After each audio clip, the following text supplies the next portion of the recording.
Hi. So great to be live again, and we'll give it a couple of seconds just to for people to join us. Um, right. So my name's Yoni Ejo, and I'm really pleased to welcome you to our third session on Let's Play developing relationships through play, an introduction. And I'm a social worker and an adopter and an adopted person. And I'll let Keely introduce herself too. Hi, folks. Nice to see you again. I'm Keely Craw. I've worked with children for a long time, about 25 years, but it was really the last 13 years that I've worked as a play therapist. And I've recently just branched out into working with women during pregnancy and the postnatal period. But really, play therapy has been my thing. And if you've tuned into the last two sessions, you know that I really do like talking about play. And so hopefully tonight we'll kind of discuss that a little bit more and thinking about how children who are non-verbal or not very verbal for different reasons can still access and benefit from play. Brilliant. Thank you, Keely. One of the reasons that we started this course is really to because I felt very strongly that starting Diversity Adopt, we really needed to give more information to adopters and foster carers so they could develop some really good and positive relationships with young people. So I'm really welcoming you here. And if you're here live or coming on as a replay, do just introduce yourself and let us know that you're enjoying the session. Okay, so that's the introductory bit. So over to you, Keely, to talk about non-verbal children. Okay, thanks, Johnny. Yeah, I just feel it's really important just to kind of think about including non-verbal children in play. So children could be non-verbal for a variety of reasons. Maybe they don't actually have the physical ability to speak. In terms of physiology, maybe they have a social or communication disorder like autism, where their ability to speak is limited, or maybe they have a selective mutism, or maybe sometimes children are just really shy, very anxious, and they just don't want to verbalize a lot. So I just wanted to kind of think a little bit about that tonight. And what I was really going to do was just use some case studies of when I've been worked as a play therapist, just to kind of show the power of play, even with children when they can't or don't want to verbalize. Because it can really work, and sometimes when we're trying to kind of just get the children to speak, it doesn't work, and we can feel like we're just kind of hitting a wall. But I think play can be really useful for that.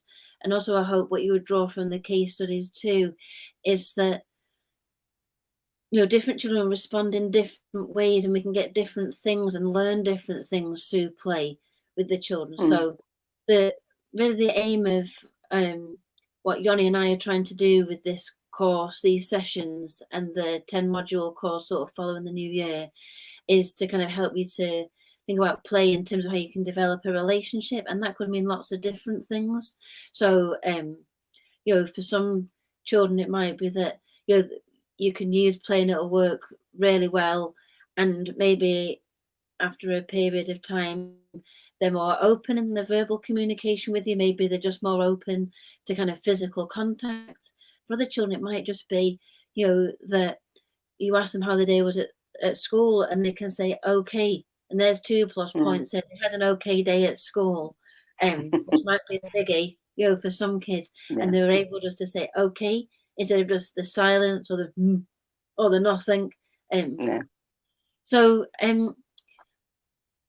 I think, also we use a lot of non-verbal communication anyway. I think it's quite a well-known fact now that actually 80% of our communication is non-verbal. So the facial and body expressions we make give out a lot of communication, and likewise, it's read. A lot of what we read in other people comes from the non-verbal communication, their body language. So it's really quite powerful anyway. But I think now I just want to show it in play. So I also wrote a blog piece on this too. So I'm going to draw a little bit from that, but also take another case study as well. But the first example I'd like to use is a boy called Dominic. So he was 17 years old, and he lived in a residential care home with other young adults who also had complex physical and learning disabilities. And he wasn't verbal at all. Sadly, as an infant, there's going to be a test, encephalitis. Inflammation of fluid on the brain, and it's a virus, and it had left him quite debilitated. He had some physical mobility, but his ability to speak wasn't there. And he came for sessions with me, and it was very messy. There's a lot of tidying up to do afterwards. He really enjoyed sensory play. And I think probably that's quite where he was anyway in terms of his play. He couldn't really access like projective play in the way we would. Projective play is like, say, where children get like two farm animals and they're making them talk to each other, and that kind of play. Oh, okay. Is that what it's called? Projective play. So sensory play was probably where he was at, and he really seemed to enjoy that. But what I noticed was he really enjoyed the sand tray play. So in play therapy, we use sand trays a lot. There's a wet sand tray where the children can put water in it and they're dry, because they have very different qualities and very different feels, and you can do different things with them. But he really liked the dry sand play. And there's a lot of burying of things and repositioning of things, which can mean something. And I couldn't really accurately say what that meant particularly for him. But what I really noticed was how much he enjoyed the sand. And when I spoke to the staff where he worked, they just noticed how relaxed actually he felt when he came back from the sessions. And I'd said he really enjoyed the sand, and they were a great team, and they were really proactive.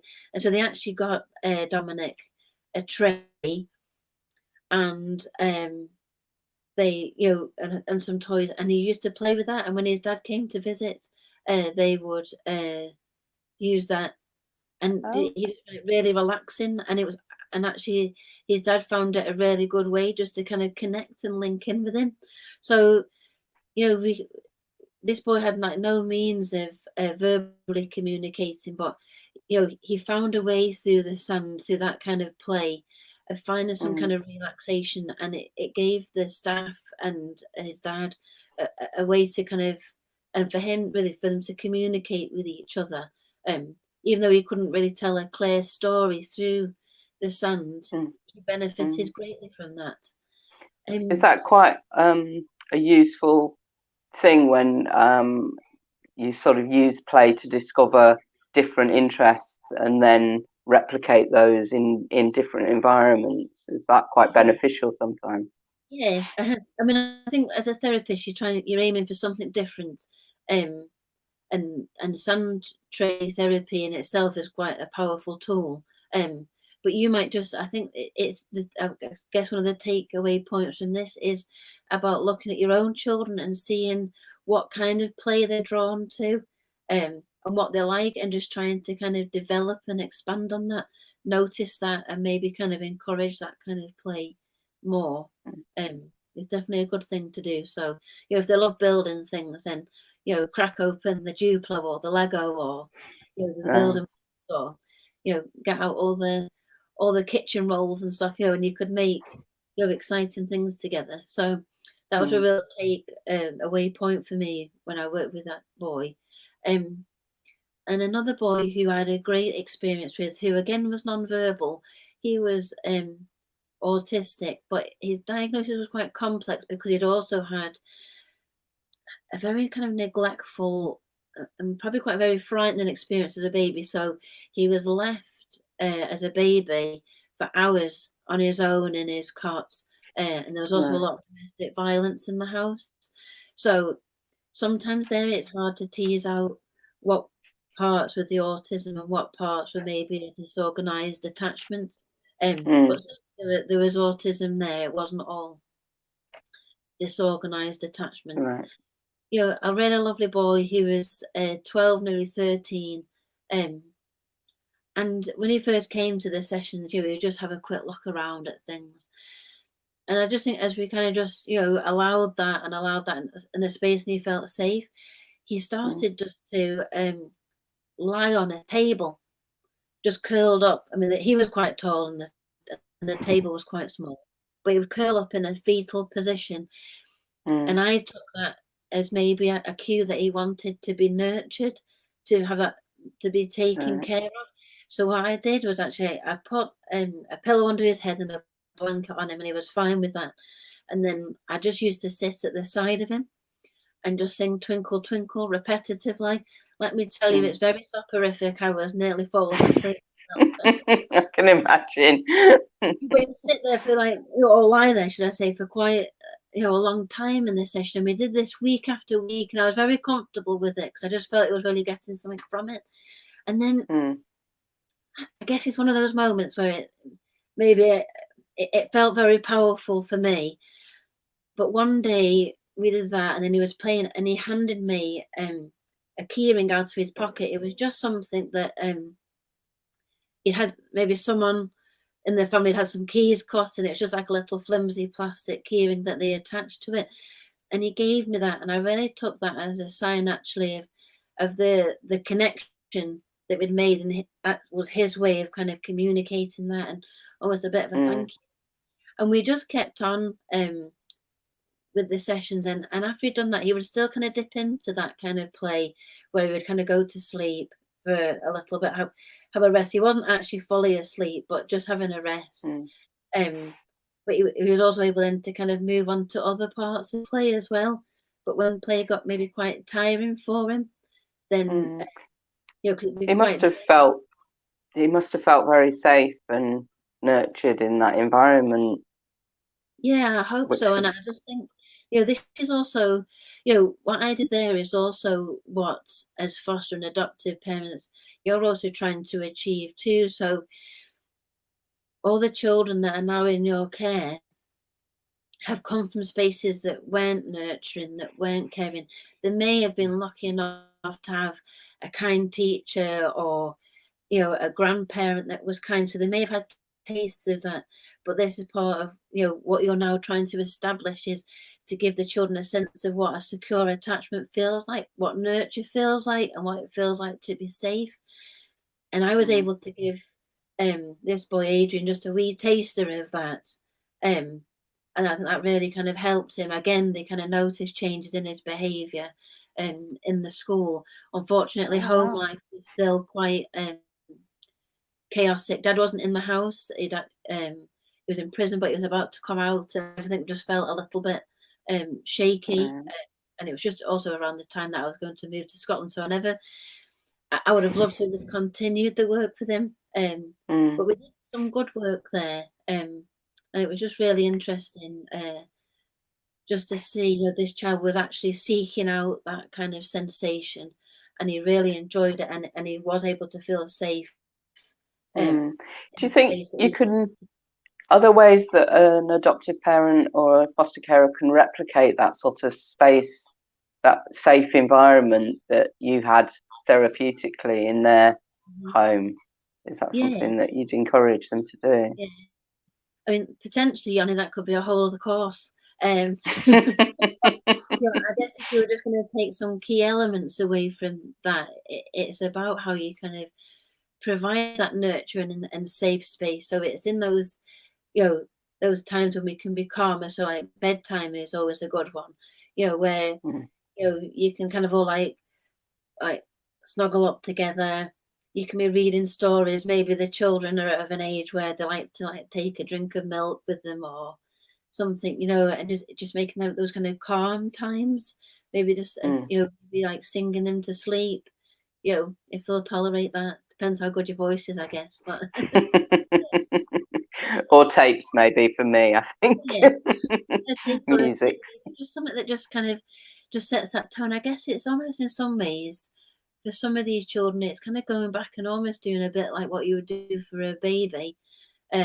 Where night time is about, the lights are low, there's cuddles, there's milk, there's maybe like a story or two, a little song, and just that very soothing kind of tone.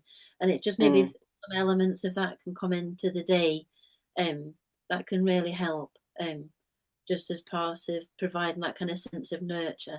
There's lots of other ways too, but that could just be one way to achieve that. Okay. Yeah. Do you think when you talk about non-verbal cues, and certainly a lot of young people and children I've worked with sort of struggle to read non-verbal signals, is that an issue that impacts on their play at all? I think sometimes what I've noticed recently is I've just moved into a private practice where I'm working with mums, and so it's all online. So there is no real space at the moment to work creatively in ways that I normally would have. So I'm relying a lot more on words. And what I've really just noticed is, like, actually when I'm doing play therapy, how much the play actually talks for me, and how much of the Okay. communication actually happens through play. And I think that's one of the great things actually about using play is that it doesn't really rely so much on the words, but also in the non-verbal communication, because almost like the play kind of takes over and takes on a voice and a communication of its own. So there doesn't necessarily have to be that kind of reading of the non-verbal cues from you per se, because if you're just kind of really focusing on the play, that will kind of, it's like a catalyst really, and it does a lot of the work for you. So that's why another reason it can be useful. Certainly, I've worked with and supervised people who, I've worked with children who just don't look at you all session, because they're kind of maybe engrossed in the play, but also because they just don't know how to manage eye contact, and again, outside of sessions, they'd be probably like getting themselves into bother, or really struggling because they're struggling to read the non-verbal cues that people get. But in the playroom, that wasn't so much of an issue. Okay. So if I could just That's squeeze really interesting. the Yeah. third case study, and this is Okay. a girl again in Scotland. If you're not aware already, children spend an extra year in primary school. So this girl was 12, and when we first started working together, it did feel a bit like Last Chance Saloon, because I only had so many months with her before she moved on to secondary school. But she'd actually come from another part of the UK. She was her mum and herself and a brother were fleeing domestic violence, and they'd moved to Scotland, and it was very upsetting. And then, these things are never easy to move away from. So the dad, who'd been the perpetrator of the violence, had actually followed them to Scotland as well. So again, very difficult. And this young girl, I'll call her Darcy, quite quiet, quite shy, maybe struggling to interact a little, and they were really worried about how she'd make that transition across to secondary school. So she came to some sessions with me, and in the first session, there's a lot of kind of talking about what play therapy is, just kind of going through the rules, kind of setting a contract, talking about why the child was referred, and that was really the only time I got a few words out of her. And when we spoke about the reasons for referral, she'd become a bit tearful. And then we just started working with each other, and I would say we probably managed to squeeze about 12 sessions in. And in every session, there was not a word. Oh, wow. But what she did in every session, because her play was the same in every session too, I had a big box of Lego. And she just started in the early sessions, it just like she was building a box, a rectangular box. And but the way it was kind of built and put together, it was very loose and things would fall apart. The bricks weren't really overlapping each other to kind of give each other strength. And it was quite a flimsy piece. And I would just sit and watch her and sometimes reflect. And as the sessions went on, I noticed actually that the house she was building was getting stronger. So it became more than a box, it became a house. And then she started putting what looked like pieces of furniture in. And another week she was moving that furniture, what I'm calling furniture, around. Right. And I just felt it, when I put my therapeutic hat on and think about that, for me, it felt like that kind of piece of Lego was a bit like her. So she was quite flimsy, fragile, vulnerable. And as we kind of worked through the sessions, she became stronger. And then all the things inside kind of started to be built. And then she was looking at different permutations of moving that round and what layout would be better. And like I said, we had to stop because then it was the summer holidays and she was moving on to high school. But I felt like she'd really achieved something, and we barely said a word. And then about a year later, what was fascinating was I met her just by chance. I just bumped into her in the local shopping centre, and what a transformed girl she was. And actually, she definitely wasn't lost for words then. And she'd really come on. She'd really flourished. My mum was with her, and she was just saying how well she was doing at school, and she was joining in different activities. She was really enjoying school. She'd made a lot of friends, and so I felt, I'm sure the school had done a lot, and the mum had done a lot too. But I also felt just given her that time in the sessions too. I'd just given her time, just to kind of work things out for herself, and because I wasn't pressuring her to talk, I think actually that meant a lot to her as well. I think when children come from backgrounds like that with domestic violence and stuff, there's often they have to repeat the story a lot, and that can be really painful to kind of go over that and kind of re-experience that trauma again. And just for it to have that space just to be, actually, I feel was really a powerful experience for her. It certainly sounds like it. Sounds like it's quite transformational, and you can see the development over the time. And also, domestic violence or experiencing that as a child is so loud and traumatic and jarring. It must have been amazing for her to have that space and that quiet and calm. That's right. And her mum, as lovely as she was a real, as I'd say here, a real blether. She really liked to talk. So it's probably quite hard to get sometimes. So actually, I'd say just that chance actually to be quiet. But I think actually sometimes in all these children's silences, they also spoke volumes as well. So I think they all gave very powerful messages, and they all achieved something different, but they all achieved something that was of value to them and the people around them as well. It does make you think how infrequent it is that you have that space, that quiet, calm space when it's not filled with sort of talking or noise or TV or computers and stuff. It's quite important to make that space. Yeah, regularly. Often we feel comfortable in a silence, don't we? And we just like to fill it with some kind of sound, be that our own voice or turning on the radio. But I think sometimes I guess it's almost a bit like maybe when you start dating, that uncomfortable silence with the other person. You're like, oh God, what we're going to say? I'm completely drying up. But as you kind of grow and develop together and feel safer together, actually those moments of silence don't feel so uncomfortable. And actually sometimes quite nice just to sit and just be quiet with each other. And I guess that's just as a relationship forms, the awkwardness in that silence disappears. And quite powerful sometimes. Yeah, absolutely. That's some really interesting situations and case studies. Thank you.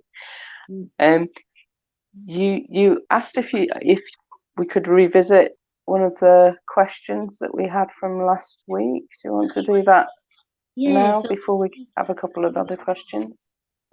I think a mom had asked, she had two boys who were aged 5 and 6. And when they played it, it started out well.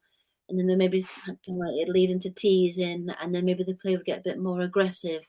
And I'd spoken a little bit about thinking you've been kind of creative. So when she saw the boys kind of like veer into some kind of play where it was going to start like going a bit pear-shaped, and it was going to kind of slip into the teasing and the aggressive side of play, just to pause and kind of just reflect and share our observations. And then later on I thought, you know what, I missed a really key piece there that's not only really useful for this scenario, but actually it's just a good general guide as well. So it was just that as well as kind of doing that part about kind of reflecting on what you see, just to try and nip that in the bud. It was also just when the children are doing something really well, so when they're playing really well, to kind of reflect on that too, because it's so important that actually when the children in the moment and they're doing something good, that we can reflect on that, so they know actually what it is that is the good behaviour, as it was. Sometimes we say to them, you know, I want you to behave better or something. But what does that mean, right? So if you can actually pin that down with a real live experience, so the boys are playing nicely and they're not teasing each other, they're being cooperative, they're giggling, whatever, you know, say, oh boys, you're playing so nicely right now, that's lovely. You know, so they get this sense of like, what's good and what's right. And I think that's just a good parenting tip just to use across the board. When you're trying to encourage kind of more positive interactions or a positive behaviour. So I just wanted to go back. It just felt like I just missed a huge point there. So No, that's a really good point, and really important to do it at the time rather than, you know, retrospectively, because the child's going to remember and know exactly what you're talking, you know, what situation you're talking about. It's helpful, thank you.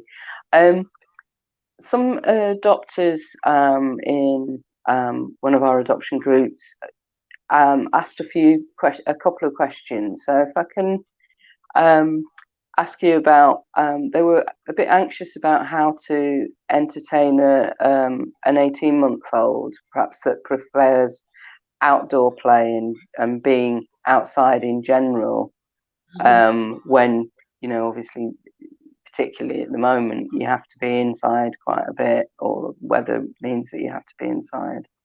yeah, I mean, it's always lovely, isn't it? To if you, I think I've heard the phrase, there's no such thing as bad weather, just bad clothing. But, you know, and sometimes it is great fun to go out and jump in puddles, isn't it? But also, you know, you can't be doing it all the time. You know, and if this child is 18 months old, I'm sure he or she is just full of energy too, and quite hard to contain them in the four walls. But I guess if you were just trying to think about things, you know, he really wants to go outside, but it's not possible for whatever reason, then I wonder just if it could be about bringing some of the outdoors in. So maybe just just kind of giving them those kind of alternatives. So it might be just kind of like playing at the sink or getting a bowl and just filling it quite shallowly because of his age. You know, and also the mess that an 18-month-old could make. You know, if you just put like a cloth down, you know, something wipeable, and then like a wee bowl with some water and some toys. You know, maybe you could do that. Maybe it could be you know, playing with sand. Gosh, if you were really, really brave, maybe a wee bit of salt. That would be incredible. You know, doing things like making leaf pictures or something that gives him that taking some of those elements of the outdoors and bringing them in. He's still kind of getting some of those sensations that he maybe enjoys from being outside, but kind of paring that out and bringing it inside. So he's still having some kind of an outdoor experience. So, and maybe, you know, picnics on the rug in the lounge, things like that's that. fun, isn't it? Yeah, so just bring the outdoors in contained. Depends how brave you are and how messy you want it to be. So Yeah, Yeah, a little bit contained maybe. Another a doctor asked, how do you manage a child who wants to dictate everything that you do or say within play? Okay. So I've certainly met children like this myself, Mm, and they want to kind of control stuff, and often they've been quite boundary pushing as well. And what I've also often noticed with these children is they're also quite pseudo mature, so older, um, they act older than they actually are chronologically, and it can be quite challenging to work mm, with a child like that. And I guess in terms of play, these children who are pseudo mature are are so because one, they've often been put in a position of responsibility, so maybe they've had to care for mm, their parents or other siblings or other adults. Um, they've always been the one who's had to sort everything out, and also it leaves them with a sense that adults aren't to be trusted. And if you're gonna get a job mm, done properly, do it yourself. So they really kind of struggle to kind of relinquish control, um, mm, because adults haven't been able to kind of maintain control well or keep them safe or protect them. So they've taken that role on. And what I've just found in that scenario is that I would still kind of let them kind of lead in that play. I'd be maybe kind of reflecting, it seems really important that you're in control of this, or mm, that you want to do it this way. I kind of reflect on that a little bit. But I also think that once a safe and kind of nurturing environment is created, that it can take a while, because mm, there's a lot to lose for the child, but they can actually kind of relax into it, and then they will start. I don't think they have to relinquish full control. It's actually about being cooperative, isn't it? But they will kind of allow you in mm, to the play, and mm, they'll entertain some of your suggestions as well. Maybe not be so kind of controlling mm, or as dominant. So I think it's just about time and just really just trying to kind of make that kind of feel as safe as possible. So in terms of play, it's like if you're going to do something, follow through with it and do it. Don't make promises that you can't keep. If you're going to say we're going to play together at Saturday after lunchtime, mm. then definitely make sure it's Saturday after lunchtime. It's all those things that actually kind of show a child that you can be trusted, and helps them then to kind of take that guard down. Right. Oh, that's really helpful. Thank you. Um, I'm conscious of the time. There's a couple more questions which I think I'm going to ask you next week. Is that all right? Yeah, absolutely. and um, and yeah, did you want to just give a? Let me see. We've got another session on the 26th of November, which is next Thursday, 8. Do you want the Keeleys just to talk about what we'll be covering in that session? Yeah. So we thought actually that it's quite right now we're all in lockdown, and I know in England there's been more restrictions put in place, and where I live in Scotland, we're just about to go into tier 4, which is always like a full lockdown again. So I felt it would be a good idea just to kind of think about lockdown and how we kind of cope with that, how we help our children to manage that. But I also thought, because it can be quite heavy going, isn't it? All this lockdown situation and all the implications it has. I also thought it would make a chance to be playful as well. So we're going to do a play activity around items that you would find around the house. So you'll have to stay tuned because we're going to put a photo up before the session, and then we're just going to do that too. So just think about how to kind of cope in lockdown, but it's also an opportunity to start thinking playfully as well. So we should Great. be just with a bit of fun. So Okay. Well, I really look forward to that. Thank you so much, Keely. It's been thank you, lovely Yanni. Thank you. listening to the experiences, and see you again next week. Yeah. Thank you. Okay. Thanks for watching, and do let us have your comments, and see you next week. Thanks. Bye bye. Bye.